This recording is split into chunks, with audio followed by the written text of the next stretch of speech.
राम राम। जब किसी व्यक्ति के ऊपर राहु ग्रह की पीड़ा आती है तो वह व्यक्ति किस हालात से गुजरता है। आलस्य का शिकार हो जाता है, खाना ज़्यादा शुरू कर देता है, शरीर मोटा हो जाता है, पढ़ने से उसे परहेज होने लग पड़ता है, वो विद्या ग्रहण करनी बंद कर देता है या विद्या से मन चुराने लग पड़ता है।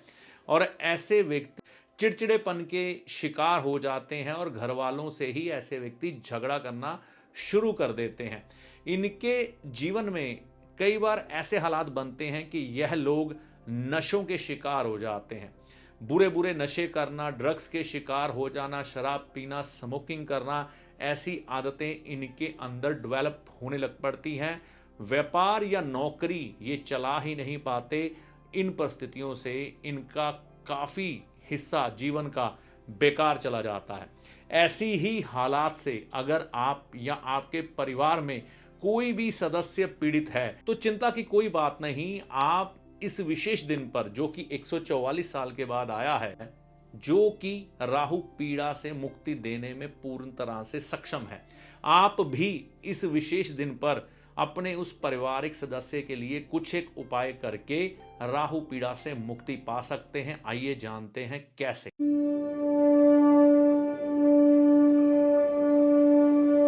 नमस्कार, मेरा नाम है पंडित अरविंद तिवारी। अगर इस चैनल पर आप नए आए हैं या बहुत समय से चैनल के साथ हैं, अभी तक चैनल को सब्सक्राइब नहीं किया, तो कृपया ये वीडियो देखने के बाद चैनल को सब्सक्राइब करके जाइएगा।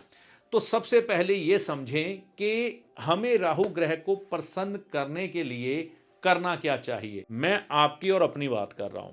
मान लीजिए आपको मुझसे काम है और मेरी और आपकी इतनी बनती नहीं है, हम दोनों परस्पर एक दूसरे से विरोधाभास रखते हैं, लेकिन आपको मुझसे काम पड़ गया तो आप सोचेंगे अब ये मेरा काम नहीं होगा, बहुत ही मुश्किल है। तो आप एक तो निराशा के शिकार हो जाएंगे। तो काम निकलवाने के लिए क्या किया जाए समझ नहीं आएगा कि सामने वाला व्यक्ति मालूम है, यानी कि मैं आपका वो काम नहीं करूंगा। तो बीच में से कोई एक व्यक्ति जो थोड़ी समझ बूझ रखता होगा, वह आपको सलाह देगा कि ये जो सामने वाला व्यक्ति है ना, ये उसकी बहुत रिस्पेक्ट करता है, उसकी कोई भी बात नहीं टालता, उसको अपने गुरु समान मानता है। अगर हम उस व्यक्ति के पास जाकर इसके बारे में बात करें या अपनी वह समस्या का हल करवाने का सीधा उसको बोलें और वह व्यक्ति इनको बोले, तो शायद मैं वह काम करने से इनकार नहीं करूंगा। ऐसा ही किया जाता है। जिसका सम्मान मैं करता हूं उस व्यक्ति से बात की जाती है और वह मेरे को आपका वह काम बताते हैं। क्योंकि मैं उनकी रिस्पेक्ट करता हूं, थोड़ी सी आवाज़ उठाता हूं, लेकिन फिर क्योंकि मैं उनका सम्मान करता हूं, उनको गुरु समान समझता हूं, चुप कर जाता हूं और आपका वह काम कर देता हूं। बस यहीं पर गहरा राज छुपा हुआ है। देखिए, राहु देव की जो देवी है ना, लाल किताब के मतानुसार वो है माता सरस्वती। और माता सरस्वती के पूजन का दिन होता है वसंत पंचमी, जो कि 2 फरवरी 2025 को भारतवर्ष में बड़ी धूमधाम से मनाई जाएगी। तो यह देसी तिथि कौन सी होती है? माघ शुक्ल पक्ष पंचमी तिथि। इस दिन माता सरस्वती, माता लक्ष्मी, भगवान विष्णु जी और कामदेव की आराधना की जाती है विशेष तौर पर। और देखिए, अब सरस्वती माता की बात करते हैं। सरस्वती माता ज्ञान की देवी है, विद्या की देवी है। आपने स्कूल कॉलेजेस में देखा होगा कि माता सरस्वती की आराधना की जाती है जब भी हमें विद्या ग्रहण करनी हो। इसी तरह से जो माता सरस्वती है वह हमें सात्विक बुद्धि प्रदान करती है, ज्ञान प्रदान करती है, ताकि हम अपने जीवन पर अपने कर्मों का निर्वाह करते हुए, सद्मार्ग पर चलते हुए अपनी इस जीवन यात्रा को पूरा करें। उसके लिए ज्ञान की पथ पथ पर ज़रूरत होती है, वह हमें मिलता रहे। और माँ सरस्वती कला की भी देवी है। तो जीवन में अगर रस ना हो, कला ना हो, तो व्यक्ति का जीवन तो भी वीरान हो जाता है। तो हमें यह समझना है कि माँ सरस्वती हमें ज्ञान भी देती हैं, माँ सरस्वती हमें मनोरंजन भी देती है, और माँ सरस्वती की कृपा से ही राहु ग्रह भी शांत होते हैं। किस तरह से? ज्ञान के द्वारा। तो अब हमें यह समझना है कि हमने क्या करना है। देखिए, राहु ग्रह अगर आपकी पत्रिका में दुष्परिणाम दे रहा है तो सबसे पहली बात हम ये भूल चुके हैं कि माता सरस्वती की वंदना आजकल कौन करता है, कौन याद करता है माता सरस्वती को? कोई भी नहीं कर रहा। स्कूल में भी शायद बहुत कम जगह ऐसी होगी, क्योंकि स्कूल भी प्राइवेट हो चुके हैं, वहां पर शायद ही सरस्वती वंदना करवाई जाती हो। कुछ एक स्कूल है, कुछ एक हम ऐसे इंग्लिश स्कूलों की तरफ लग गए हैं जहां पर हमारे इन रीति रिवाजों को इतना महत्व नहीं दिया जाता। खैर, ये बात की बात है। अब सरस्वती माता को प्रसन्न करते ही आपके राहु ग्रह प्रसन्न हो जाएंगे, क्योंकि मैंने वो जो कहानी सुनाई ना, अगर आपको मुझसे काम है तो मेरे गुरु से मिलना पड़ेगा, मेरा गुरु मुझे काम कहेगा तो मैं आपके लिए वो काम कर दूंगा। अगर आप डायरेक्ट मेरे पास आएंगे तो मैं नहीं करूंगा। तो बात यही समझनी है। अगर आपके राहु ग्रह आपके किसी पारिवारिक सदस्य पर बुरा प्रभाव दे रहे हैं, ठीक है ना, तो माता सरस्वती की वंदना का दिन है बसंत पंचमी। सुबह नहा धोकर माता सरस्वती की पहले तो वंदना करें। उसके लिए नजदीकी मंदिर जहां पर माता सरस्वती की प्रतिमा विराजमान है वहां जाइए। अगर आपके घर के पास माता सरस्वती का मंदिर नहीं है तो मन भी तो मंदिर है, मन अंदर यानी कि मंदिर। तो मन में उतर जाना, माता सरस्वती का ध्यान करना, उनकी एक छवि आपके हृदय में उभरेगी, उन्हीं का ध्यान करते हुए सरस्वती वंदना करना।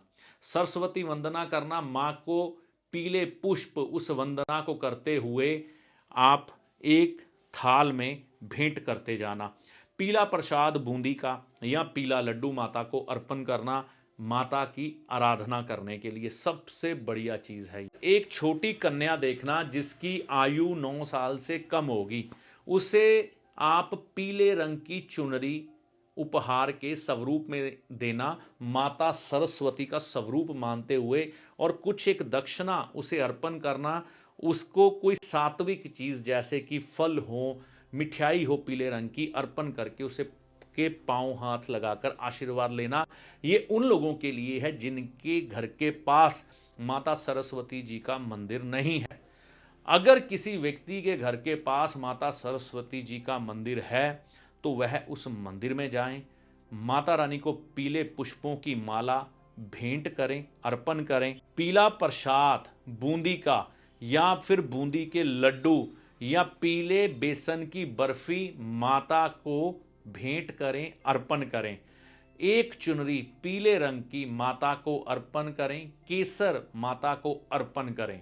ये सब चीजें अर्पण करने के बाद अपना शीश, जो कि राहु का माना जाता है, देखिए ये हमारा जो सर है ये राहु है, ये हमारी पूरी बॉडी को, हमारी ज्ञान इंद्रियां, हमारी कर्म इंद्रियां सबको चलाता है, ठीक है ना। तो सारा फसाद यहां पर है, इतना हिस्से को ही राहु माना जाता है। तो क्या करना है, यह शीश माता के चरणों में लगाकर प्रणाम करना है, और मां सरस्वती से प्रार्थना करने से पहले उनके समक्ष बैठकर आप सरस्वती वंदना, अगर आपके पास है घर में तो बहुत अच्छी बात है, नहीं तो एक प्रिंट आउट निकलवा लेना जो कि आपको आपके मोबाइल से ही मिल जाएगा। तो सबसे पहले यह समझें कि हमें राहु ग्रह को प्रसन्न करने के लिए करना क्या चाहिए। अब शुरुआत होगी राहु ग्रह के उपाय की। कन्या के पांव छूने के बाद उसका हाथ अपने सर पर रखवाना और मन में यह प्रार्थना करना कि हे माँ सरस्वती, मैं आपके स्वरूप को ही इस कन्या में देख रहा हूँ, कृपया मेरे राहु ग्रह को अच्छा करें। अगर सामने वाला व्यक्ति ऐसा कर ले तो बहुत अच्छा। गरीब लोग होते हैं जो रिक्शा पुलर हैं, मजदूरी करने वाले लोग हैं, या वैसे ही मजदूरी भी नहीं करते वैसे भी गरीब है, या हमारे सफाई सेवक भाई बहन हैं, ये कूड़ा बिकने वाले हमारे भाई बहन हैं, इनको आप मोती चूर के लड्डू, बूंदी के लड्डू खिलाएं, क्योंकि ये राहु देव के ही कारक हैं। देखिए ना, राहु देव आपके जीवन से गंदगी हटा देते हैं। पतंगबाजी करनी मत भूलिएगा, अपने परिवार के साथ आप पतंगबाजी करिएगा जरूर, आप पतंग जरूर उड़ाएं। और देखिए, माता सरस्वती का तो ध्यान कर लिया, अब माँ लक्ष्मी की कोई चीज़ खरीद के अपने घर में ज़रूर लाएं। जैसे कि आप थोड़ी चांदी या चावल ही खरीद के इस दिन अपने घर में ले आएंगे तो भी राहु की एक शुभ ऊर्जा आप पर अपना आशीर्वाद बरसाएगी। ये जो महाकुंभ चल रहा है, तो अवसर जाने ना दें। अगर स्नान कर सकें तो ज़रूर करें, नहीं तो ये छोटे छोटे दान करें। यह जानकारी आपको कैसी लगी कमेंट कर कर अपनी राय ज़रूर दीजिएगा और आगे भी इस जानकारी को शेयर करिएगा। इस वीडियो पर आप पहली बार आए हैं या बहुत समय से चैनल के साथ हैं, अभी तक चैनल को सब्सक्राइब नहीं किया तो कृपया चैनल को सब्सक्राइब करके जाइएगा। इस वीडियो में दी गई जानकारी का लाभ आपको माता रानी की कृपा से होगा। जय माता दी।